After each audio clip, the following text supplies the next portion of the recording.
नमस्कार समस्तंक पई गोटे बहुत बड़ खुशी खबर भारत पेट्रोलियम कॉर्पोरेशन लिमिटेड माने आम बीपीसीएल तरफरु गोटे बंपर नियोजुक्ति सुजोग आछि और मन रखंतु एटा कोनोसी साधारण कंपनी नुहे एहा हेउछि भारतर गोटे महारत्न कंपनी और फॉर्च्यून ग्लोबल 500 लिस्ट रे भी शामिल अछि।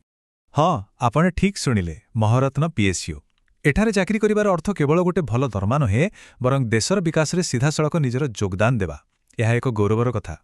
तेबे चलंतु आउ डेरी नकरी सीधा पॉइंट को आसिबा। बीपीसीएल विभिन्न एंट्री लेवल प्रोफाइल पाई निजुक्ति बाहर करिछि। एही सुवर्ण सुजोगर संपूर्ण विवरणी जानिबा पाई आम सहित शेष पर्यंत रुहंतु। आपण जानि आश्चर्य हेबे मोट पदवी संख्या हेउछि 250। हाँ पूरा 250 टी पदवी जहाकी एक बहुत बड़ सुजोग। देखंतु एठी विभिन्न प्रकारर पोस्ट अछि जेमिति कि इंजीनियरिंग अकाउंट्स क्वालिटी एश्योरेंस और भी अनेक। तेबे आपणकर योग्यता हिसाब रे क्यों पोस्टटी आपणक पई सबुठु भल ताहा जानिबा पई ऑफिशियल नोटिफिकेशन पीडीएफ टी को निश्चय थरे भल करी पढ़ी नियंतु। एबे आपणक मनरे प्रश्न आसुथिबो आमे काहेकि एहाकु एक जीवन बदलाई देबा भली सुजोग बोली कहूचु। चालंतु जानिबा एहा खाली गोटे चाकिरी नुहे एहा एक सुरक्षित आ उज्जवल भविष्यतर चाबिकाठी। देखंतु प्रथम कथा हैला एहा एक स्थायी पीएसयू चाकिरी माने जॉब सिक्योरिटी पूरा पक्का। एहा सहित क्यारियर रे आगको बढ़िबार बहुत सुजोग मिलिबो दरमा भी बहुत आकर्षणीय आउ सारा देश रे केउटी भी काम करिबार सुजोग मिली पारे। किंतु एठी गोटे बहुत जरूरी कथा मने रखंतु एंट्री लेवल सुनी एहाकु फ्रेशर्स को पाई भाबिबेनी।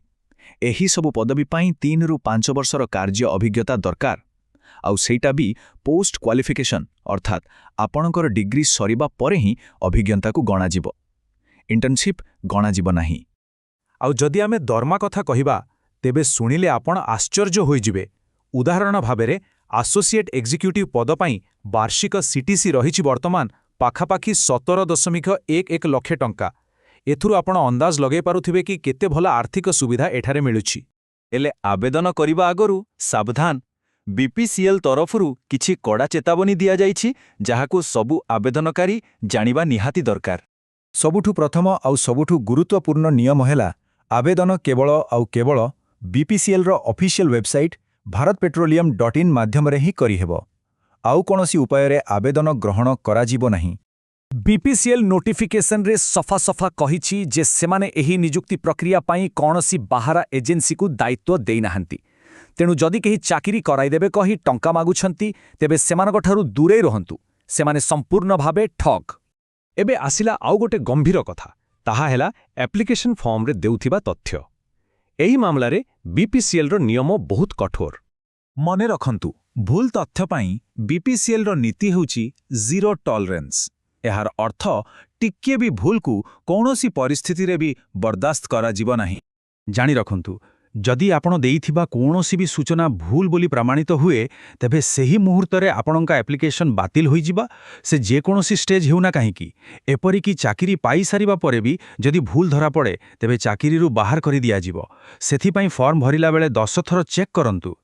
ठीक अछि एते सबु जानि सारिबा परे एबे आसंतु देखिबा आवेदन करिवार तारीख केबे आउ प्रक्रिया कोन। सबुठु जरूरी हैला तारीख एहाकु नोट करि नियंतु। ऑनलाइन आवेदन आरंभ हेउछि 18 एप्रिल 2026 रे एवं एहार शेष तारीख हेउछि 17 मई 2026 राति 11:59। शेष दिनर सर्भर भिडु को अपेक्षा न करी जथा शीघ्र आवेदन करिनेबा बुद्धिमानर काम। आवेदन करिवार प्रक्रिया बहुत सहज। प्रथमे बीपीसीएल रो ऑफिशियल वेबसाइट को जानतु। सेठारे करियर सेक्शन भितरे जॉब ओपनिंग्स को जाई ऑफिशियल नोटिफिकेशन पीडीएफ डाउनलोड करंतु। सबु निर्देश को भल भाबरे पढ़िबा परे ही एप्लिकेशन फॉर्म को सठिक भाबे पूरण करी दाखल करंतु। तेबे आउ अपेक्षा काहेकि आपणकर भविष्यत आपणको डाकुछि। आज ही बीपीसीएल वेबसाइट को जाई नोटिफिकेशन डाउनलोड करंतु आउ आवेदन प्रक्रिया आरंभ करंतु। जदि एही सूचना आपणको कामरे आसिला तेबे निज सांगमानंक सह निश्चय शेयर करंतु एवं एमिथि अपडेट पाई आम चैनल को सब्सक्राइब करिबा को भूलिबेनी। धन्यवाद।